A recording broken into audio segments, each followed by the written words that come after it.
4 হচ্ছে ফলা ও অন্যান্য ইম্পর্টেন্ট প্রশ্ন, অর্থাৎ আমাদের এই চ্যাপ্টারের বাকি যে ইম্পর্টেন্ট প্রশ্নগুলো আছে যেগুলো পরীক্ষায় খুবই আসার মতো, সেগুলো নিয়ে আমরা আজকে আলোচনা করব।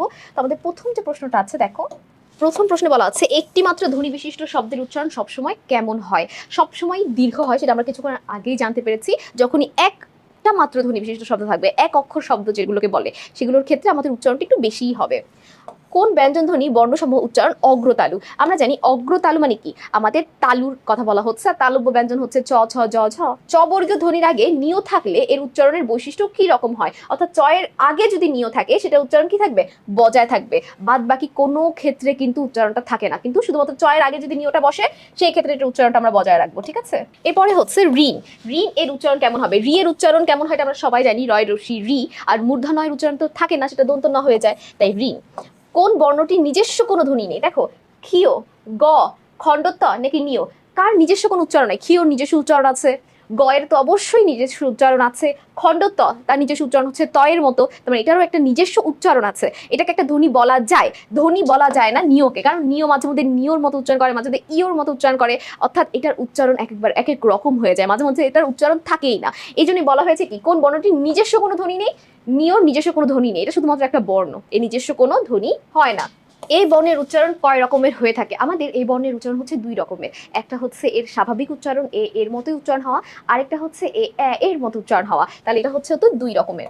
মৌমাছিতে ঔকার আছে।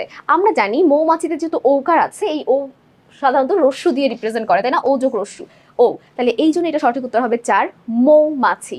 ঠিক আছে, এরপরে দেখো এ ধ্বনির বিবৃত উচ্চারণ কেবল শব্দের কোন অংশে পাওয়া যায়? এ ধ্বনির বিবৃত উচ্চারণ অর্থাৎ এর মতো উচ্চারণ মূলত কোন সময় হয়ে থাকে? যখন এ শেষে থাকে, যখন এ মধ্যে থাকে, আদিতে থাকে নাকি আদি অন্তে থাকে? এটা সবসময় মনে রাখবে, এর উচ্চারণ এর মতো শুধুমাত্র সামনে থাকলেই হয়, আদিতে থাকলেই হয়। যেমন আমি যদি একটা উদাহরণ দিই, এখন বা খেলা, দেখো এখনে এটা আছে আমাদের শুরুতে, এখনে এ আছে সামনে, এই জন্য এর এখন না বলে আমরা বলছি এখন, এর মতো উচ্চারিত হচ্ছে।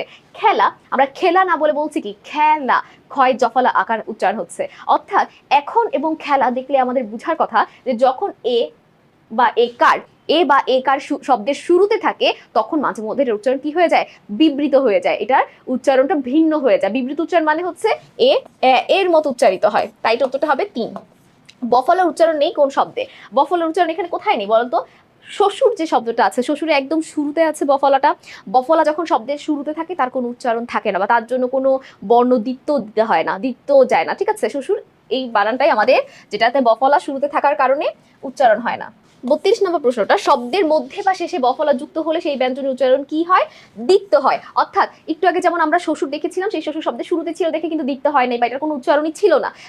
কিন্তু দেখো পক্ক বানানটা, দেখো পক্ক যে বানানটা আছে, সেখানে বফলাটা আছে কি ক এর সাথে, অর্থাৎ শব্দের শেষে। এই জন্য দেখো ককে আমাদের দুইবার উচ্চারণ করতে হয়েছে, পক্ক, ক, ক দুইটা ক, এটাই কারণ। ঠিক আছে, বফলার কারণে আমাদের বিশ্বাস মাঝে যখন ছিল, দেখো এই বানানটাই দেখো, বিশ্বাসে বফলাটা আছে মাঝে, যখন মাঝে থাকে তখন আমরা উচ্চারণ করছি কি বিশ্বাস, দুইবার শয়ের উচ্চারণ করছি। অর্থাৎ বফলা যার সাথে থাকবে সেই ব্যঞ্জনটা আমাদের দুইবার উচ্চারণ করতে হবে, দ্বিত্ব যাবে, দ্বিত্ব মানেই 2। 33 নম্বর প্রশ্নটা বলা আছে, শব্দের প্রথম বর্ণে মফলা থাকলে ময়ের উচ্চারণ কার মতো হয়?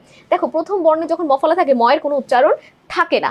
কিন্তু আমরা জানি আমাদের যে নাসিক্য ব্যঞ্জনগুলো আছে, কোনগুলো বলো তো? উম, নিয়, মূর্ধন্য, দন্তন্য এবং ম। এই যে আমাদের 5টা নাসিক্য ব্যঞ্জন আছে, এই 5টা নাসিক্য ব্যঞ্জনকে বোঝানোর জন্য আমরা চন্দ্রবিন্দু ব্যবহার করে থাকি।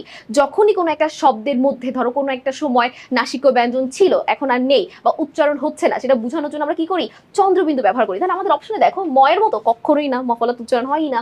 ময়ের মতো, অ এর মতো, নাকি অ এর উপর চন্দ্রবিন্দু, অর্থাৎ অ এর তো নিজস্ব মানে শব্দের মধ্যে উচ্চারণটা থাকে না, কিন্তু চন্দ্রবিন্দুটা বোঝানো হচ্ছে নাসিক্য বোঝানোর জন্য।